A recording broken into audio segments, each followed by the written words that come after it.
Back ಇನ್ನು ಬಿಜೆಪಿಯನ್ನ ಮಣಿಸಲಿಕ್ಕೆ ತೊಡೆತಟ್ಟಿ ನಿಂತಿದ್ದಾರೆ ಕಾಂಗ್ರೆಸ್ನ ನಾಯಕರು. ರಾಜ್ಯದಾದ್ಯಂತ ಅಬ್ಬರದ ಪ್ರಚಾರ ಕೈಗೊಳ್ಳೋದಕ್ಕೆ ಕಾಂಗ್ರೆಸ್ನ ನಾಯಕರು ಮುಂದಾಗಿದ್ದಾರೆ. ಅದರಲ್ಲೂ ಕೂಡ ಸಿಎಂ ಡಿಸಿಎಂ 2 ಕ್ಷೇತ್ರಗಳನ್ನ ಪ್ರತಿಷ್ಠೆಯಾಗಿ ತೆಗೆದುಕೊಂಡಿದ್ದಾರೆ.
ಬಿಜೆಪಿಯನ್ನ ಮಣಿಸಲಿಕ್ಕೆ ಕಾಂಗ್ರೆಸ್ ನಾಯಕರು ಮುಂದಾಗಿರುವಂತದ್ದು. ಅದರಲ್ಲೂ ಕೂಡ ರಾಜ್ಯದಾದ್ಯಂತ ಅಬ್ಬರದ ಪ್ರಚಾರವನ್ನ ನಡೆಸಲಿಕ್ಕೆ ಸಿಎಂ ಸಿದ್ದರಾಮಯ್ಯನವರು ಹಾಗೆ ಡಿಸಿಎಂ ಡಿಕೆ ಶಿವಕುಮಾರ್ ಅವರು ಮುಂದಾಗಿದ್ದಾರೆ.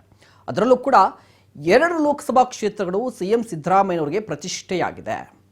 ಯಾವ ಲೋಕಸಭಾ ಕ್ಷೇತ್ರಗಳು ಅಂದರೆ ಚಾಮರಾಜನಗರ ಲೋಕಸಭಾ ಕ್ಷೇತ್ರ, ಮೈಸೂರು ಕೊಡಗು ಲೋಕಸಭಾ ಕ್ಷೇತ್ರ. ಈ 2 ಲೋಕಸಭಾ ಕ್ಷೇತ್ರದಲ್ಲಿ ಪಕ್ಷದ ಅಭ್ಯರ್ಥಿಯನ್ನ ಗೆಲ್ಲಿಸಿಕೊಂಡು ಬರಲೇಬೇಕಾದಂಥ ಅನಿವಾರ್ಯತೆ ಇದೆ ಸಿಎಂ ಸಿದ್ದರಾಮಯ್ಯನವರಿಗೆ.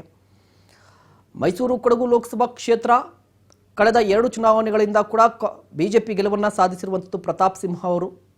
2009ರಲ್ಲಿ ಎಚ್ ವಿಶ್ವನಾಥ್ ಅವರು ಗೆಲುವನ್ನು ಸಾಧಿಸ್ತಾರೆ. ಅದನ್ನು ಹೊರತುಪಡಿಸಿದ್ರೆ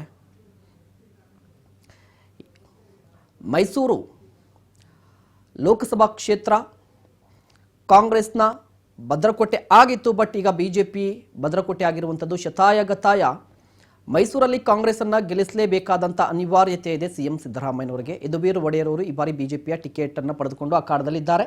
ಎಂ ಲಕ್ಷ್ಮಣ್ ಅವರು ಅಖಾಡದಲ್ಲಿರುವಂಥದ್ದು ಕಾಂಗ್ರೆಸ್ನಿಂದ.